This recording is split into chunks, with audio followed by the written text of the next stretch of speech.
Hello, my name is Tony Beers, and this is Movie Grades. And just like the movies, we play out our last scene.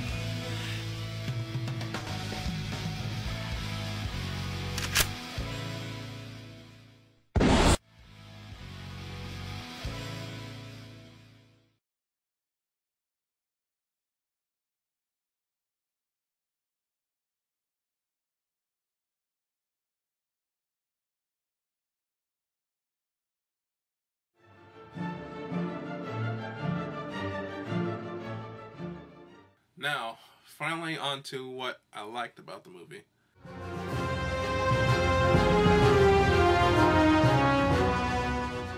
The story is really good. Bane not only breaks Batman physically, but he also breaks him financially. He steals all his money. Bruce Wayne is broke. And I love that Bane doesn't only break him physically, that he tries every which way to break him. Like I said, they break him financially, and he tries to break him even spiritually, but Bruce Wayne, Batman, doesn't give up in this movie. And for all you comic fans, there's another minor spoiler, but the famous pose where you see Bane breaking Batman's back is in this movie. The story is now a complete circle. The last movie connects with the first movie, and it nicely bookends the whole franchise. Now, just like the other movies, this movie is not 100% completely comic accurate, which is fine, because the changes that Nolan does make are very interesting. Now, there is a twist in the story towards the end. It's revealed, and even though I saw this twist coming a mile away, I still liked it. And I feel that non-comic book fans probably won't see this twist coming, so there's something for them to look forward to. And the very ending itself kind of surprised me in a good way. It felt like a very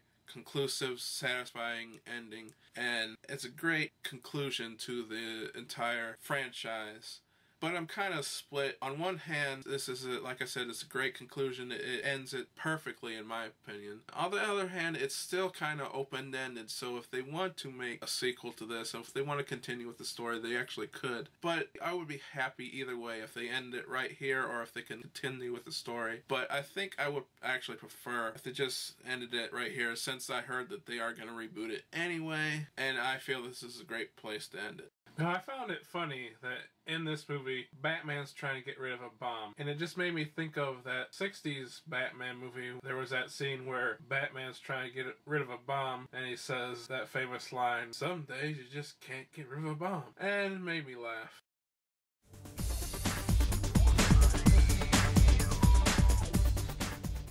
As far as the acting goes, I felt that everyone did a really good job, even though I felt that Bane and Catwoman were kind of miscast.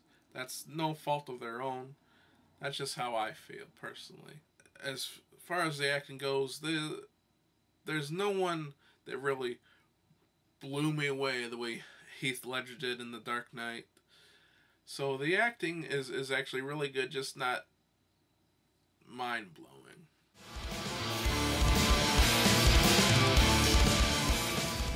The action in this movie is great. There's action from beginning to end. There's a scene at the very beginning where Bane hijacks a plane. That's really cool. There's a scene right after Bane steals from the stock exchange where there's a cool chase where Batman's chasing him on the Batpod. That's really cool. The scene where Batman fights Bane for the first time is really cool. That you can actually feel Batman's pain and exhaustion where it just feels defeated. The fact that they can show that in this movie and make you feel that is really good. And there's a scene at the end that I said before where the cops are fighting Bane's army, and although it's strategically stupid, it's probably the most exciting scene. That's a scene that really gets you pumped. It gets your adrenaline really going, and you want to be in that fight. You feel like you want to be one of the cops, and you want to help Batman take down these guys. And that's probably the best action scene in this movie.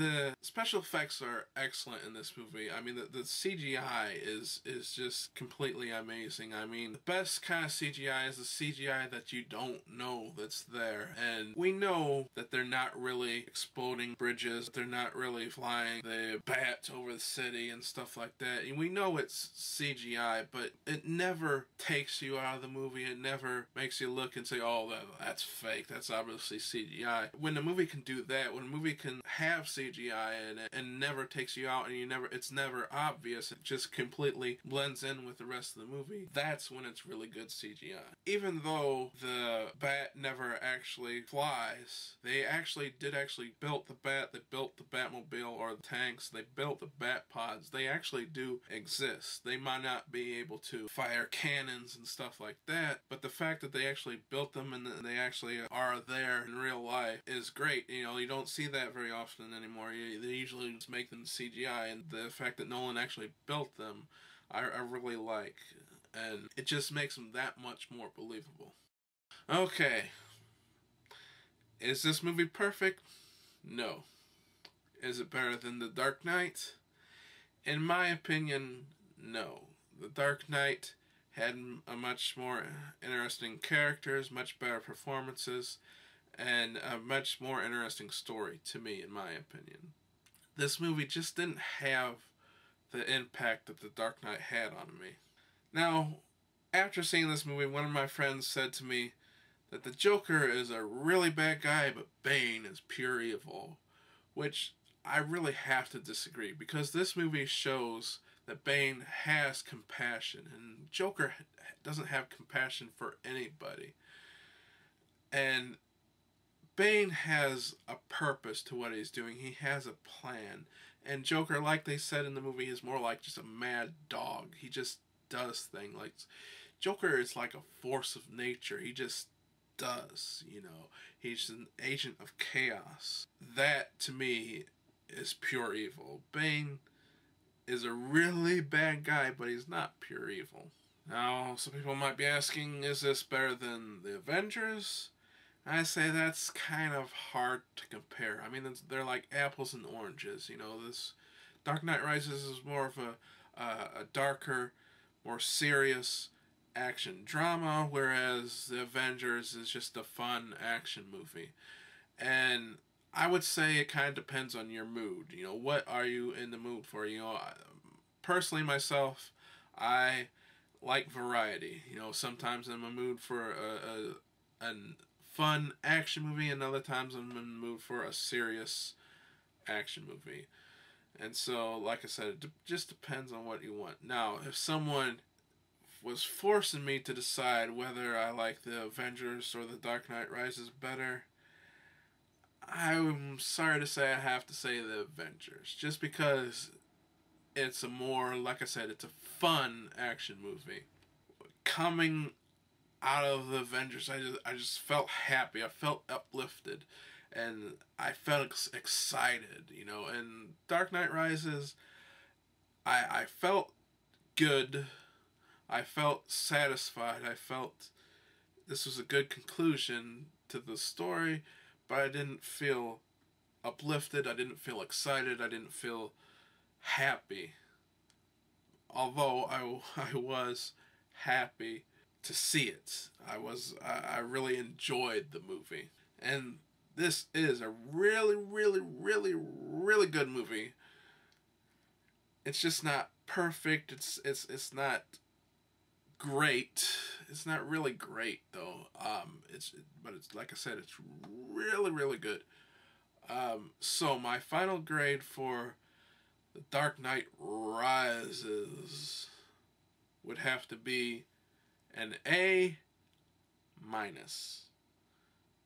It's really, really good, not great. That's why it's getting an A-. It's funny how in some of my favorite trilogies, it's the second movie that's best. In the Star Wars trilogy, the Indiana Jones trilogy, the Spider-Man trilogy, X-Men trilogy, it's always second movie that's the best. And this trilogy is no exception. So, my name is Tony Beers, and I'll see you next time.